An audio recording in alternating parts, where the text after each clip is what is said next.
Welcome to Capitals Uncovered, the Martin Stephen Pellineros Taylor Show with transatlantic guests and perspectives.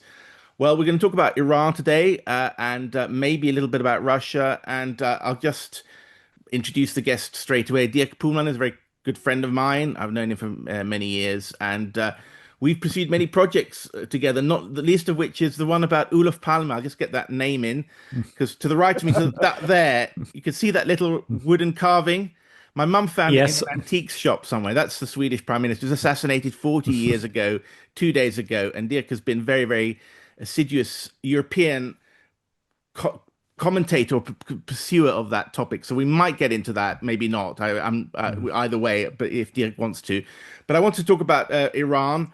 And there's so much been said about it. I'm sure we'll be airing those views. One thing that I just wanted to highlight was that the Russian media are saying that 600 Russian nuclear power station workers are stuck at Bushehr in Iran. And obviously, are the Americans going to kill them? You know, what does being stuck mean? And obviously, if Russians start dying, then we're into another territory. And I've always wondered, and I think I mooted this theory a couple of days ago when I was on with Ray McGovern, or was it with us, you and me, Martin, yesterday? I can't remember. But anyway, this idea that the sort of globalists or the warmongers, having not got their war with Russia, are trying to get their war with Russia via Iran, because Trump was always very much more Yes. likely to go to war against Iran. He's got this baby boomer brain thing about Iran. And of course, much, much more pressure. I mean, the Israelis are much more persuasive, we could say, than even the British. I always thought the Brits and the Israelis are the two power forces pressing on the US administrations, and of that the Israelis have far more chutzpah and cynicism, or whatever you want to call it, and far more I would influence. call it suicidal stupidity, but Yeah, yeah. that's me. Anyway, so we're now in war, but the thing is, I mean, even the Russians are saying, well, if Russia, if America and Israel prevails here, then Trump's ego is going to be so big he could think he could do anything. And I mean, we've heard from Rubio yesterday saying, well, we went to war because Israel said, if we don't go to war, we'll go to war on our own. And that's exactly the sort of things I was saying before World War One. The French were saying, Exactly. we were going to, the British were Exactly. saying, well, we have to go in because the French are going in. So basically, they'd outsourced their freedom to go to war to the French. And it's a totally irresponsible. The Americans did the same. Well, we didn't have a choice because the Israelis would have gone in anyway. They should have told the Israelis to stop. I mean, they should have said a big hard no, which was the last thing Kennedy did before he died, of course. So maybe that's the thing that's haunting. But anyway, the Brits and the French might be saying, well, we're going to go into Ukraine now, and if you don't do anything, we'll go alone, and your prestige will be affected. And Trump might say, well, hell, I've won Iran, so we're going to go in there. So that's the sort of worry that few people have talked about. So I'm just saying that as a way of putting context in all the other things that I've been reading and thinking about, which everyone else has been saying. But I thought we'd go first to Dirk Pohlmann. Dirk, you're in Yeah. Crete at the moment, but you're a very close observer of West German Cold War relations with Russia, and you've pursued that hugely important relationship, Europe's most important bilateral relationship for decades, and often lamented the way that the Brits and the Americans break up that relationship because, of course, those two titans together working together is very against the Anglo hegemony. And you did a work on the banker who was trying to create a new bank in Russia, which was going to sort of create financial possibilities for the Russians. But of course, he was killed because the Americans and Brits wanted to take over the economy of Russia. They didn't want it to flourish separately, and that's very, very Yes. close to your heart. But what do you think about? Well, you talk about Iran and tell us what you think about the consequences for Europe, because you are, after all, a European commentator. Yes, Germany is in one of the worst positions after Second World War that is possible, and that is very close to Israel. You probably heard that Netanyahu's plane left on the morning of the attacks, and it was landed in Berlin. And we don't know if Netanyahu was on his own plan, the Wings of Zion, as it's called. But I just got from France, I asked around, and Berlin Adlon Hotel, which is at where the embassies are, the US embassy and the big embassies, was completely blocked by police, and somebody was in that hotel, which is a historic hotel. So the chances that Netanyahu was on board of his plane and in Berlin at the beginning of the war are quite high. And that contradicts, of course, the Imam Khamenei, who chose, we know now that he was terminally ill but from cancer, and he chose to stay in his house, which is not a residence, it's a quite modest house. And he chose to be there. Unfortunately, his 3-year-old grandchild was there too. And I think you can say that what happened, that is Scott Ritter. If you listen to Scott Ritter right now, he's furious about the American dumbness that they killed this man. And if it blends completely into the Shiite history. Exactly. So Khomeini is, and that is, it's really, I think I have to talk a little bit about that, because if you look at the Shiite history, then it's called Shiite because it's Shia Ali, and that is a quarrel in the beginning of the Muslim state where the son of Muhammad, Ali, was supposed to be the successor. And there were other people, the other branch, which became the Sunnis then, who said no, and in a very sinister way. There was a battle, the Battle of Karbala, where they lost. And this is, yeah, that is a mainstay. Today we would call it a meme, maybe, yeah, from the Shiites, that they were taken out of power by an unjust ruling. Even the Sunni accept that it was very unjust and not according to anything that was said before. So even for the Sunni, is the basis why the Shia exists, the Shiites exist, is accepted. And now there's a festivity for this Battle of Karbala every year. You might have seen pictures of that where they demonstrate in the streets and they cut themselves and the blood is running down on the person. So the suffering, it is a remembrance of the suffering of in an unjust place. And this is what Shia is about, that they had to suffer from unjust attack from this war. And now the second highest man in the clerical system in Iran was killed in the first attacks of the Israelis and Americans.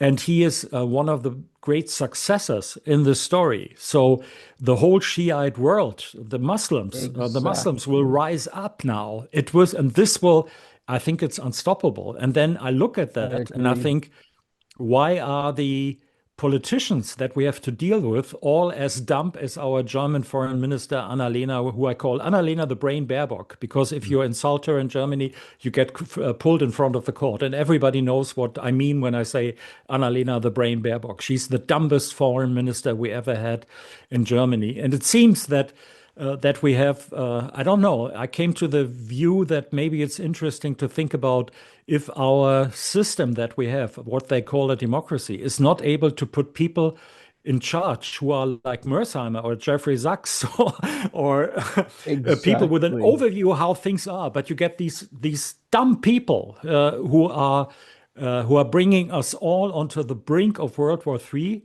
And to finish that, I think, Pelle, it was extremely correct what you said. It all reminds me what I know about World War I. That is a war that never should have happened, the catastrophe of Europe.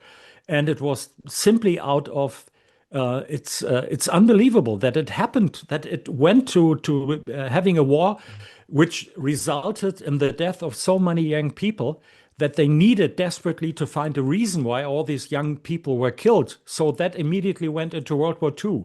It was something, this mass killing was not acceptable as a mistake. So they had to give it a higher meaning. Yeah.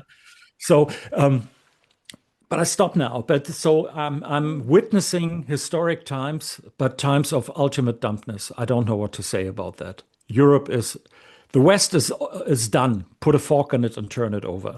Something like that. Yeah. Yeah, Martin.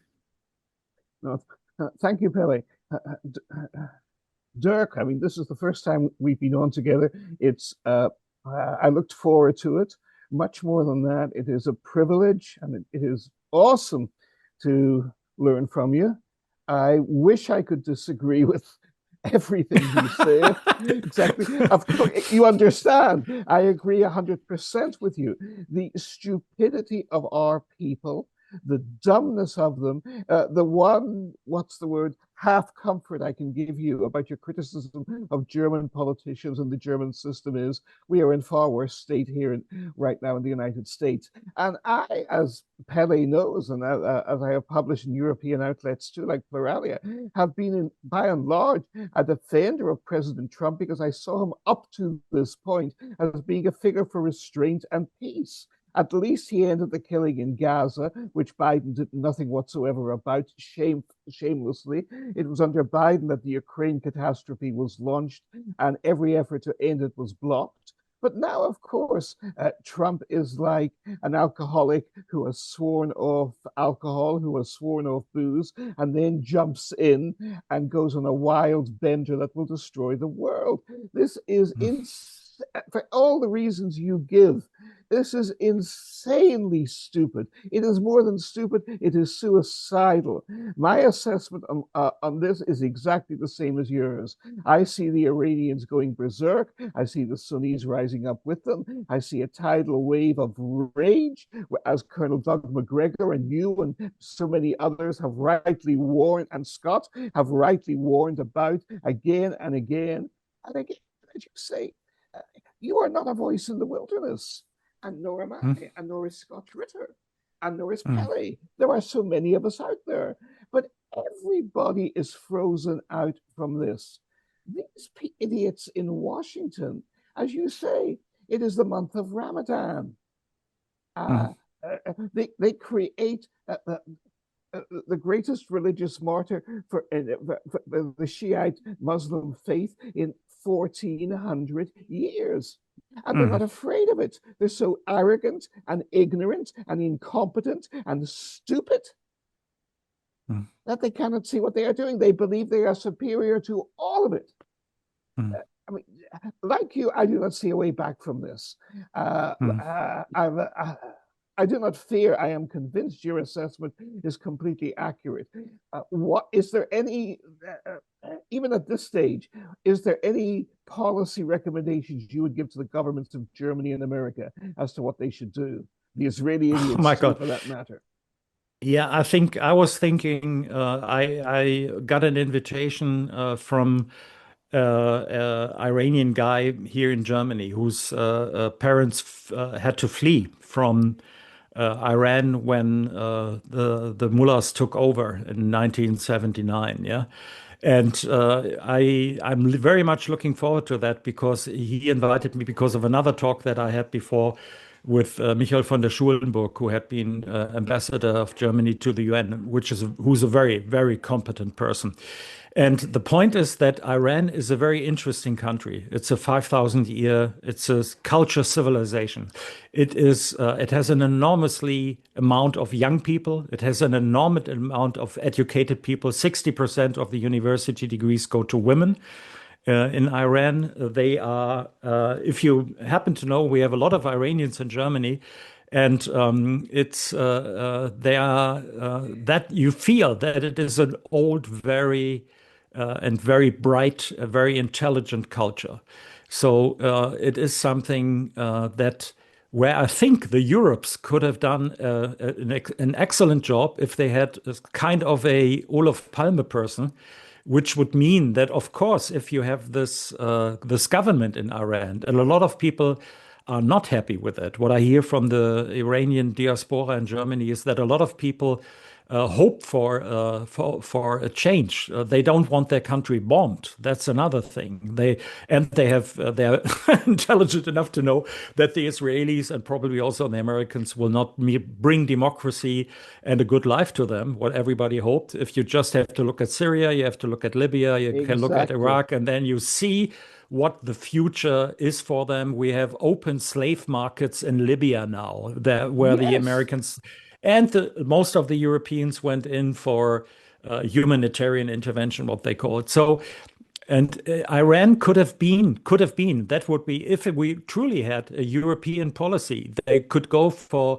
change by rapprochement to to go and help Iranian people. And alone the number that I gave you, 60% academics women, that is something that you can rely on, that they want something else than a 14,000-year-old religion in terms of government. It could be many different forms, but of course civilized, and acknowledging that they are a civilization, that they deserve respect, and that we should go along with them and be in any way helpful. The same would have applied to the Russians. Pella mentioned that. The case that I'm following is Jeffrey Sachs just talked about it when he was advising to Gorbachev and Yeltsin. And he is a very good-willed person. Jeffrey Sachs is a person of highest moral standards, and he's so disappointed. And I think we should not become cynical, but if we stand for something that Europe could be, and this conversation, the conversation that I have with Pelle, I'm rather left-wing, he's conservative, but we get along extremely well. And I think freedom of speech is the most important thing of all. And I will really fight for any conservative to have his voice, which is a problem in the German media. You don't hear too much from that. But the idea that we have different voices, that we hear all the opinions is important. And Iran would have been a good possibility for Europe to show this spirit, that you can live in peace with us. We noticed in Europe that our blood-soaked continent after World War II became a continent of diplomacy. It was until the Yugoslavian war, it seemed impossible that we have war again in Europe. It was, Germany and France, the ultimate enemies. They were collaborating to have something like a European Union. They were the motors of the whole movement. That shows you what is possible. That would be like Russia and Ukraine now as the motors of a Eurasian unity. These things are possible. They are not impossible. They are possible if you have reasonable people. And that would be, I think we all need this guiding light of a good idea, an idea that would be acceptable to the rest of the world, to people in China, to people in India, to people in South Africa, to people in Russia, in Iran, where you say we're working on a reasonable way how to live together.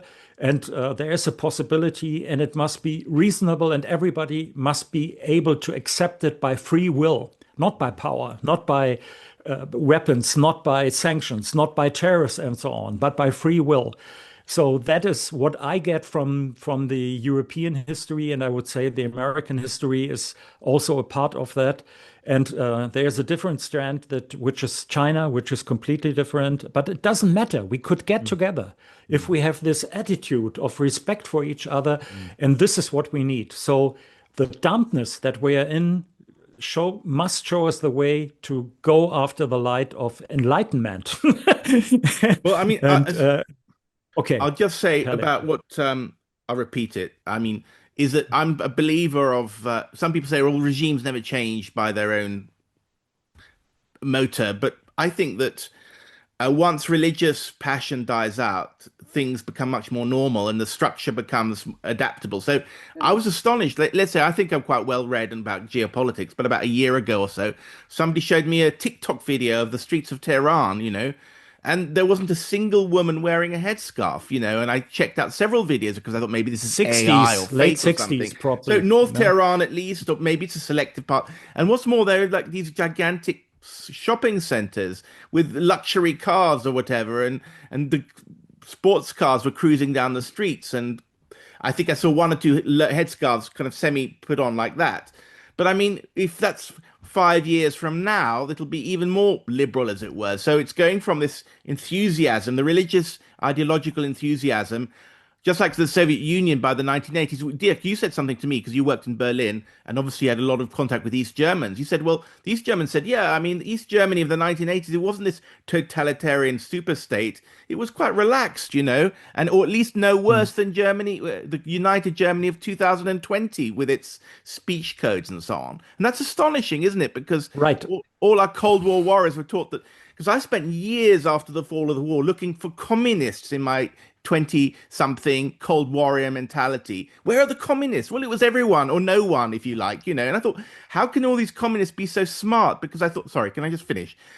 These communists are so sort of, These Go communists are on. so unbrainwashed. Where are the brainwashed ones? They're much less brainwashed than we from the West, you know? That was a striking thing. I guess I met an educated university population. They say, our politicians lie, but your politicians lie too. At least we know it. And I thought, wow, these people are so unbrainwashed. So anyway, I thought that if you leave Iran alone for 5 years, but now you've just Yes. consolidated the regime. Sorry, Martin. Exactly. No, I agree with you completely, Pele. And that's the point. When you brought up East Germany, I want to jump in a little on that to confirm what you're saying there and to contrast it with where we are now in Iran. Because I first visited East Germany in 1981, and it was still very repressive. It was not a free regime. It was not comparable with Germany today. But even there, the ideology was clearly dead, as I know you know very well, Dirk, and you do too, Pele. And I covered the collapse of communism and the disintegration of East Germany in 1989 for the Washington Times. And the whole system again had rotted from within. And that's the point. Communism was a secular ideology. It swept the world. It killed hundreds of millions of people. But by its very monstrosity and excesses, it had burned out long before. Really, it was going down since the death of Stalin for all its physical material power. But what we see now in Iran is exactly as you said, Pele. All one had to do was leave it alone and maintain deterrent capabilities to deter the Iranians from going after the Saudis or the Israelis or Iraq or anyone else. But that would be a deterrent issue, the kind of thing that worked so well for Europe and America through the Cold War. Instead, we create we kill an 86-year-old dying man who is the supreme religious authority of Iran. We kill him in conditions that echo the greatest martyrdom in Muslim history 1400 years ago that still reverberates through the world to this day. It is not just a brutal and vile and contemptible act, and the family too, and the grandchildren too, as you point out, Dirk. It is a contemptible act, but not just that. It is a suicidally stupid act. Trump and his idiots, Kushner and idiots around him, and Rubio, I suppose, I have had a lot of praise for Secretary Rubio for what I thought were his efforts to stop the killing in Gaza and in Ukraine especially. I admire that greatly. But on this issue, Trump and Rubio are being led by the nose by idiots, and they have not ever reached beyond them. And they could have done so easily. There are people in in the circle. Colonel Doug McGregor was an advisor, a senior advisor in the Pentagon in Trump's first term. Scott Ritter is not exactly an invisible, unknown man. Colonel Larry Johnson, who we've had on this show, is a most eminent and serious and respected figure. Colonel Karen Gronkowski. We could talk on forever. And none of these Ray McGovern, who advised 4 Republican presidents on Russia with wisdom and sagacity and success, they don't reach out to any of them. Instead, they just go ahead and they happily unleash catastrophe Armageddon on the world. Yeah, well, I would like to join in, Pelle. Yeah, that's what you said. I think that is very true. I know I haven't been in Iran. I know 2 people, a woman who had been 3 times in Iran on her own for 1 month. A young, good-looking woman, yeah? No problem, by the way, traveling there. And then another guy, and what they came back with was that, for example, when they met young Iranians, and as I said, more than 50% of the Iranians are below 25 in age. It's a very different situation from us in Europe or in China or in Japan, where elderly people are the majority. And then they said, "Oh, where do you come from?" And she comes from Vienna. I said, "Vienna and Berlin, I'd like to go there. And please tell the people we are humans. Tell them we are humans. We just want to come over and talk to you." And everybody that I know who's been there was flabbergasted what they found. Tell you one thing, that was like 10 years ago. A colleague of mine had been there, and on the roads, the women had to wear scarves and so on. And then the young people met in an apartment in Tehran, and as soon as the door closed, they threw off their clothes, and it was looking like London 1960s and 66, mini skirts, and they were dancing. And this is what you have to have in mind. The same applies to East Germany. If you talk to East Germans, I know an American Exactly. historian who studied at the time, and he said the weirdest freaking out peace lovers and people who were going for individuality he ever met were the resistance people in East Germany. They were so they were so different. They were not brainwashed. Yeah, and if you Russia. I've been many times in Russia. And Russia, if you want to understand Russia, I would say read The Master and Margarita, because that's one of the favorite Yes. novels, and it is so beautiful. It tells Yes. you Yes. there are different layers is this is there's you see the capacity, the intellectual capacity. I can see that in Russia, I can see it in Iran, and I would love to know them, that we understand that we have a line, that we can discuss. Communication is possible. I had the same, by the way, when American Beauty came out, the movie. I said, hey man, there's somebody making a movie like that. Their communication is possible. It's not all whoa, whoa, rah rah, tomcat flyings and so on. It was a different level.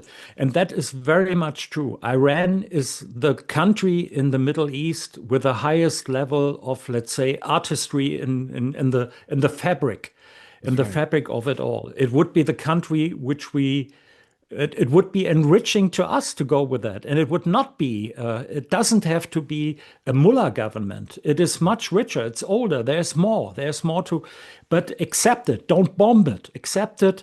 Have Exactly. relationships, get Exactly. pupils to each other. And it could be, that's like Nietzsche said, where the cultures meet, the miracles happen. This is what the Exactly. outlook is. Um, I, I mean, the thing about Iran was that the Iranians do extremely well in Sweden, and I think there are like two-party leaders with Iranian origins. So the joke is there are Oh. more Iranian origin leaders than there are heterosexual males in the Swedish. I think there are two male leaders out of the seven, and one of those is heterosexual. So two Iranians, Mhm. and very, very physically attractive and dynamic. Anyway, so yeah, I mean, I think that the Iranians are extremely successful, and with this, as you said, but I think that they're down to the birth rates of the rest of Europe now, fortunately or unfortunately. Anyway, we're just going to go into a break, and we'll be back after the break.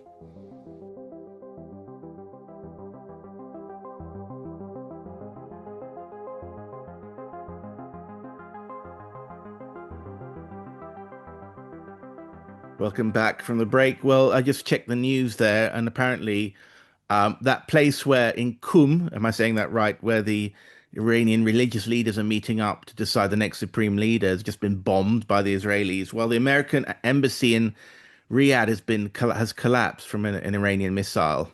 So, um, anyway, we're not going to talk more about Iran. Just there's so many millions of other talking heads. We're trying to scope out a little bit.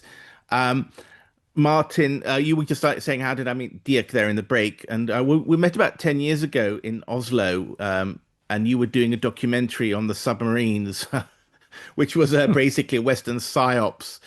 People think I'm still associating with the submarines. I said, well, Pelle, why don't you get a little plastic submarine to put on your shelf there? And I thought, I'm done with submarines. I don't ever want to hear the word submarine again.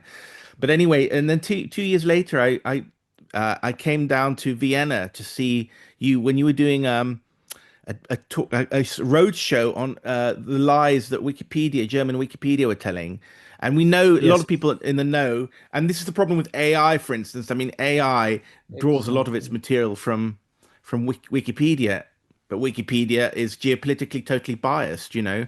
And I think Musk is even aware of that because he started something called Grokkipedia, which is supposed to be less. But I mean, on a lot of controversial issues, they're getting better actually. Claude AI is. But anyway, German Wikipedia was in a terrible state, and you showed that called the Munchausen or something like that.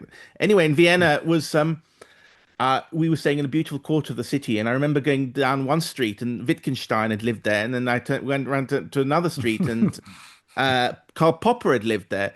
And I mean, when I was at university, all the philosophers that we studied were Austrian. So the Austrians really took out. It was the Austrian century, the 20th century. So many great minds came from Austria, And Yeah. just going back to World War One, the British thought that Austria was the sort of declining Ottoman Empire, and they didn't bother to know anything about it. And I've been reading the diplomatic telegrams that said Austria's nothing; it's an Asiatic despotism. What are you talking about? You know, these arrogant British fox hunting idiots. You know, their cultural knowledge was 1% of these brilliant Austrian geniuses who came to dominate the 20th century, who dispersed later after the Austro-Hungarian Empire collapsed. You know, and maybe some you could say something the same as for Iran. I mean, Iran seems to have a hold on Oscars, foreign language Oscars. You think how can we combine that with our thought of them as being brainless religious mullahs, you know? Exactly. Anyway, Yes. but we're going to pivot over a little bit to this idea of friendship between different cultures and how things could have been different. I mean, I know, Dick, that one project that's very close to your heart is the Alfred Herrhausen, who was this banker, was it Deutsche Yes. Bank or Commerzbank or something, and he was going to help fund the Russians after there, because I know I was there in the early 90s. It was a society in total ruin, and a lot of people thank Putin for saving them from civil war, the civil war that eventually happened to Libya and Syria. Um, but tell us a little bit about your work there, because there have been some developments, and Jeffrey Sachs has just talked about it on one of his shows. Yeah, not about Herrhausen exactly, but on the main issues. So to understand who Herrhausen was, he was the head of the Deutsche Bank, but he was kind of the favorite conservative of the left-wing people in Germany. So he Yes. was a very rare breed of banker who was not after shareholder value, but rather his idea was coming from the Catholic social science, social philosophy, you could say, which was preeminent in the Ruhrgebiet in West Germany. That was Catholic. So it meant that if you have a deal, you have to make sure that it's good for everyone involved in that. So it was a lot of responsibility thinking. You have, if you grow strong, you have responsibility for those under you. That is very uncommon for a banker. He was a personal friend of Helmut Kohl. He was an advisor to him for 12 years. And Kohl trusted him on dealings with Russia. Herrhausen was one of the first to be in the Eastern Bloc countries in 85. He was in Hungary. And he talked to the people there, and they told him in the government, and they said that was the second guard, the young people, 40 and a little bit above. And they told him, don't talk with the old blockheads. They're going to be out here. Hungary will be completely different. We'll have elections. We'll have a free market in our countries, and we want you to help us. And they didn't know what to make of it. I talked to Horst Teltschik, who was the chief of the chancellery. That is where the BND also is directed. So he gave me an interview on that and told that. And Herrhausen was one of the most brilliant minds in Germany. He could have been anything. He could have been a professor at the university on philosophy. He was a big Popper fan, by the way. He could have been, he was the head of the Deutsche Bank, which at that time was number 11 worldwide. And if you look at 1988, he was killed immediately after reunification in 89. If you look at a list of banks, then you see from 25 banks, 17 are Japanese at that time, from the biggest banks. So that is a time when Japan was something like China today. It was the next big thing. It was number 2 world economy on the brink of getting over the Americans. So that was the time frame.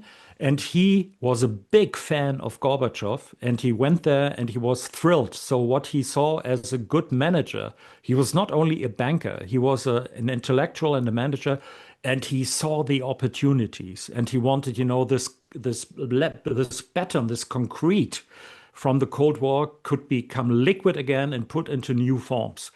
And it could be something like what I mentioned between Germany and France. If Germany and Russia would work together, and if they would support Russia and help Russia to get a functioning economy, it would be a huge market for all of Europe. It would be in the advance. Europe would become more important. He was planning for German-French leadership in that together. He proposed something like a bank for the Marshall Fund. He also provided 13 million marks at that time, billion marks, sorry, 13 billion marks in credits, but he said the problem is not credits. The problem is rather to get a new management class and to educate people. But it was if we help them, if we really help them, and that would mean one 20 years, let's say, one generation, where you have to just train the people and make sure that they know what to do, how to deal with that, because none of that. It was not like China, which had the people in the outside who knew how capitalism worked. In Russia and Soviet Russia, it was nothing. For a long time, people didn't know anything about it. So it was getting to know. So he was very positive on that. And then I noticed he was killed by the Red Army faction, the left-wing terrorist. And I've made it to talk with several of the people who were in the third generation of the Red Army faction. And I noticed that they thought they killed Herrhausen, and they thought they killed a prominent figure of capitalism, who is the biggest guy for capitalism in Germany. But they didn't understand how far-reaching and how interesting his ideas were on collaboration, and that he collided. And we know now that he was under surveillance by the Stasi and under surveillance by the CIA. And I tried to get the files from CIA, and you don't get the files on his murder. What I wanted is from foreign affairs department, what they thought about it, CIA, and they should have been publicized in 2019. And 30th of November he was killed, and so it would be 2019 that 30 years are over, and now. Several people, 2 people in Germany requested, and the answer was 30 years secrecy more. So they will stay secret for 30 years more. And I have a lot of very interesting, just a small side story. I talked to a guy who wanted to do a documentary for BBC about Herrhausen because he was fascinated by the guy. He was, for example, talking to what today would be left-wing alternative newspaper in Germany. Nobody talked to them. And he said, why don't you ask me for an interview? Because if you would ask, you would get one. So he was brilliant enough. He was in every discussion. It was mind-blowing if you look at it today. Yeah. And he was very open to try to get, he was going to universities. He sent people to universities to look for new ideas on economy.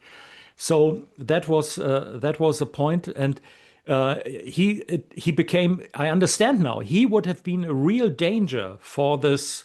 We have won the Cold War, and now we're going to take over Russia. That is a very, again, a stupid idea. Instead of seeing the possibilities, and if you listen to Putin when he was in Germany in the parliament in 2000, there was a guy there standing. Hey, I want to be a friend. What can we do? It was as simple as that. He was reaching out. They were oriented toward Europe, to the Western societies. They wanted Yeltsin. That's what Zak said. Yeltsin said, we want to be a normal nation. We just want to be in good relationships. So 1989 could have been a cornerstone of a new world where it would be an adventure to live in. And for our children, it would be, you go to study in Moscow, maybe you go to China. It would have been the possible new start of something, but it was broken down by a spirit of 19th century imperialism, which I heard from Rubio in the Munich Security Conference. The same thing. He is like, okay, we killed the Indians, do it again. Something. This is not what he said, but the backstory was, let's get back to that instead of going for something else. And Herrhausen, I have quotes from him where he said, we could go to a Bismarck era again. Bismarck was the ambassador of Germany in Russia, and famous quotes from him: "If Germany and Russia get along well, we have peace in Europe." So he was a figure for this German-Russian joint. It was realpolitik. He was a master of realpolitik, but it was reasonable, very reasonable. And so this is what Herrhausen was shooting for, that the bank, he tried to get Poland, which was an abysmal economic situation, with this kind of bank, the Eastern European Help Bank, what it was called. That meant to help the Eastern European countries to get to a working economy. He proposed a combination in former Kaliningrad, former Königsberg, a combination of German and Russian companies to show what it could mean if they worked together.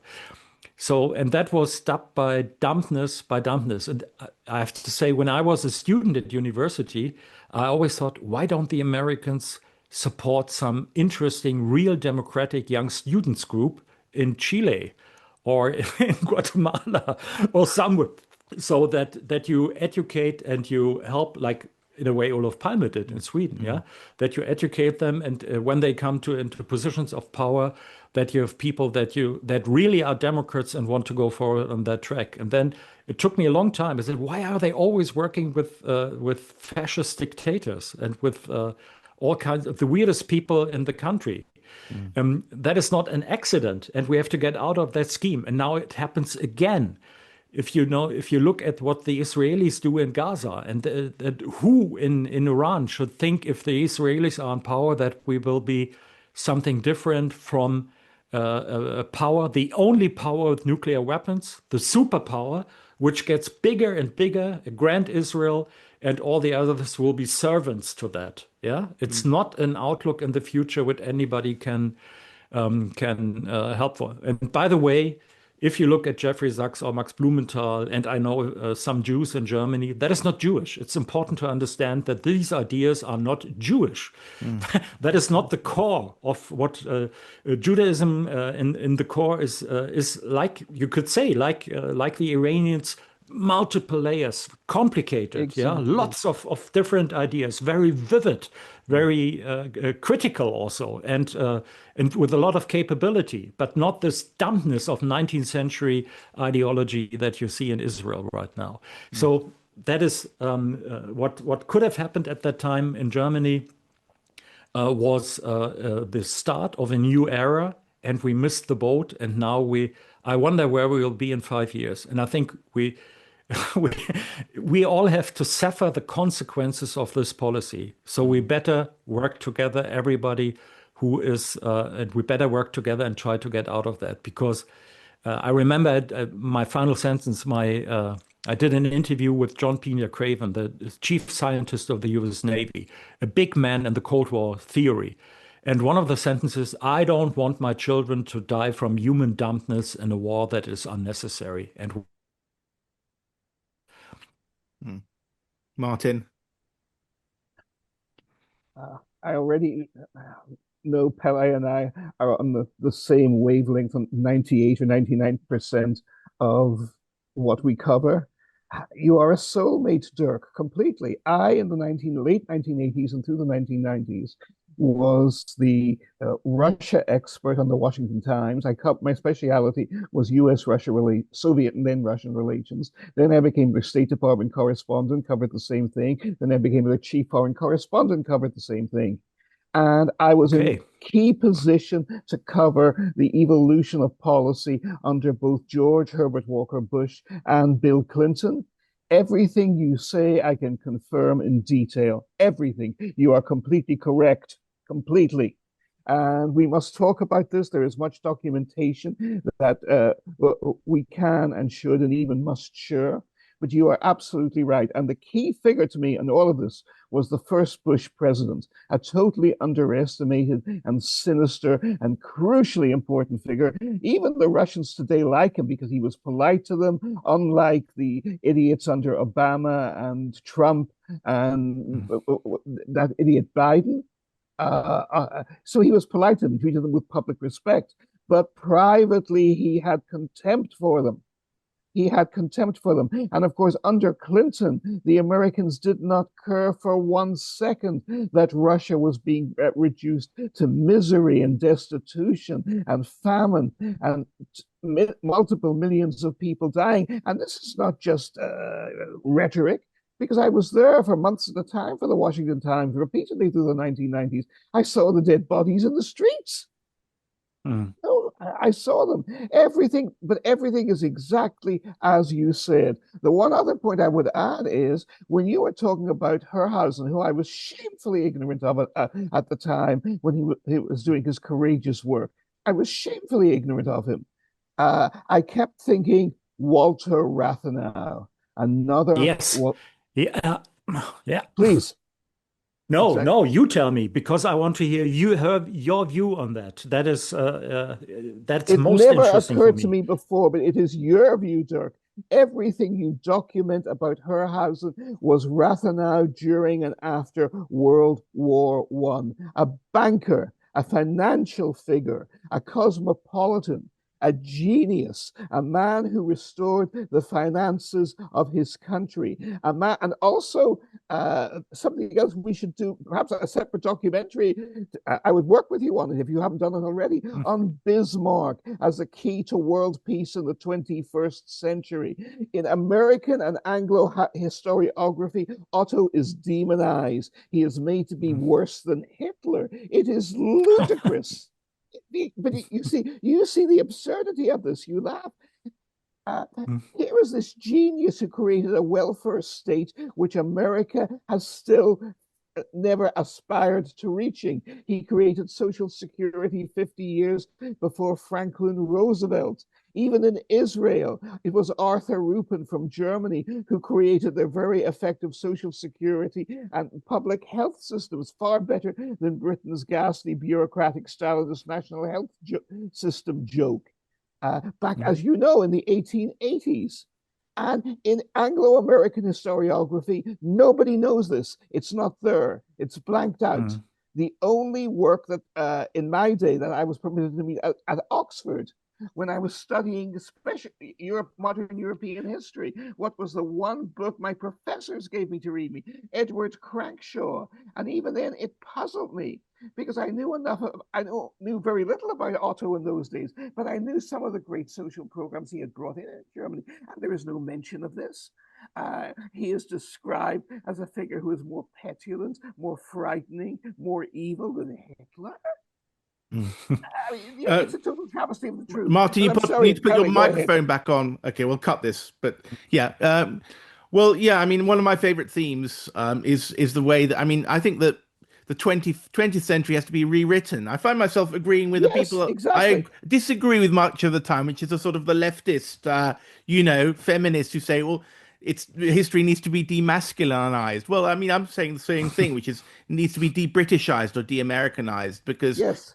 as I say to the German Russians, if you think that being nice and being slaves to the Anglos will get you into their good books and it'll end up better for you, just look at the Germans. There's after 80 years, they've done everything that the Anglo-Americans have told them, and they're still this proud nation. They haven't found their identity or something. Or as soon as they tiptoe towards something, they're so frightened of their own shadow or something, and they have this lock, Very this good point by Philip. Yeah. Anglo-American. Yeah, they really are like Honeckers, except Honeckers for the Anglo-Americans. The entire German media, German Marshall Fund, ZDF, these pretty women in their 30s, they're totally brainwashed, aren't they, Dirk?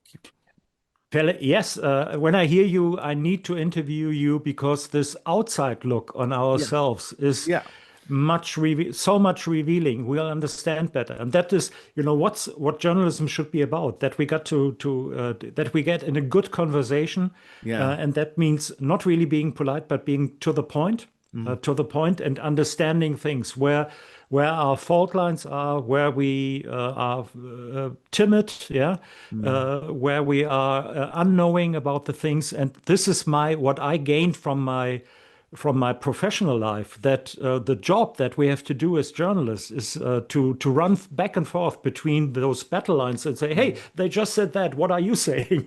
We have to be the messengers for between that, and that means also understanding our faults, and that is most important. And in Germany, we are now in a situation.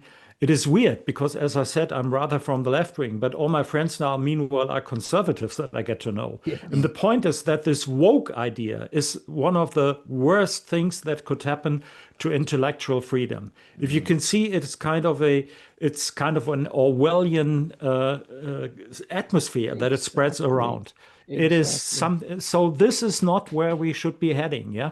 And then we'd rather, I think the correcting factor, if you talk to people, let's say on the Balkans, they have a very different attitude towards that. And the women are quite strong. They are not weak.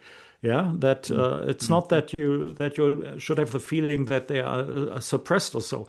It's to get these things to know and to really understand them by people who are knowledgeable. That would help us to frame to get away from this attitude of that what Trump said, for example, for Khamenei, one of the worst persons in world history. That is because you killed him, and you need a reason that. This is abysmal that you start to kill people from other countries. So, what about Trump? Will he be shot now? Is there a fatwa out to shoot him? And would we say, yeah, it's okay, he's one of the worst person? Where do we get with this kind of attitude? And Exactly. as you said, I'd love to have both of you in Yes, in in a okay. talk and show that in Germany, because we need these responses from the outside, which are much more enlightening than 25 hours a day of talk that we have in Germany right now. Yeah, right. Okay. Okay, so we'll wind up there now. I mean, that brings us back to the original thing. I mean, we were saying Trump. I mean, Trump was saying a lot of sensible things, to at least me and Martin. And I Exactly. thought, well, his flaws can be controlled by the. On the TNT show. I mean, Dirk, you were a fellow host on TNT. We've had so hundreds of Yeah. many guests, and I saw that the resistance movement to the establishment was broad, much broader than Trump. It was RFK and Tulsi Gabbard, and a lot of people on the Democrat side. So people joked that the Democrats actually won the election of 2024 because Trump. Joe Rogan and RFK, they're all Democrats, right? So I thought, well, maybe this is a kind of freedom movement. And if Trump's an imperfect person, he's another guy probably couldn't win the election because he's a plutocrat and doesn't care. And I thought his devil may care was maybe what's needed. So I was kind of supporting a lot. I mean, our friend Ula said, Pele, you're making a huge mistake to support Trump. And I thought, well, that's where we disagree. But it's almost as if somebody's injected something into his head or something, because I've Exactly. totally lost. I mean, I thought, and then they say that JD Vance was even more hardline, although that could be propaganda against him. So it's really hopeless because the Democrats are not good anti-war. It's terrible. It's like a terrible situation now, in my views about American politics. It I seems agree. what happened to him? Is it? I don't know. Has he gone mad? Is that the real Trump as it was all along, or was it? Has he been pushed? Is it stress? I'm going to stop apologizing for him because a lot of the apologists, people like Alex Craner, say, "Yeah, but he's fighting the deep state, so he has to play 3D chess and go like that and go like that and hide and pretend." Okay, and then he hasn't done all those things he said he could because he's facing so much resistance, but he's trying. And now I think maybe he isn't trying. I mean, and everyone said, well, that when he was Putin was almost assassinated in December. Well, that was the CIA, it was MI6, because it's always the Brits, right? The bad guys. But maybe it was Trump killing everyone. I mean, he's like a death machine, kills people in the middle of negotiations. How can you deal Yes. with a man like that? I mean, are we going to have to take out Trump? Is Trump the Hitler that everyone I've been fighting against for the last couple of years, all the leftists and liberals, Trump is Hitler? Maybe they're right. Anyway, we'll leave. Well, Dirk, you But can they say have one no or two one, things. as a Yeah. leftist, I could say they have no one on their side which you could say, here, look, this is the reasonable people.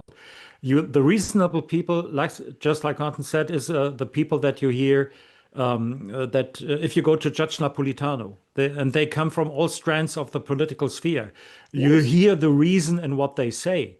And I think this is what we need. Those people who talk about a reasonable way to a realpolitik way, but also in a way where you can be trusted. What the point is, what we do now, we destroy the trust and the possibility. Who should Yes. negotiate with us in the future? Who should talk to us? And as a German, I can tell you that the frenzy of trying to be superior race does not last as long as the shame that comes from the actions that are done with that. It's not a Yes. good way to go forward. Yeah, this The is my Israelis are going experience. to be learning that too, Dirk, I That believe. too. Yes. Yes. All right. So I think we'll wind up there. We've covered a huge number of subjects. A pleasure to Indeed, we have have. you on, dear. Come on soon. Obviously, it Yeah. will become on your show. Please, yes, come back, Dirk. Yes. All Yes. right. I loved it. I loved it. Great. Yeah. Have a lovely evening, all of you. Take care. See you Thank you tomorrow. so much, Pele. Yeah. Thanks a lot. Bye.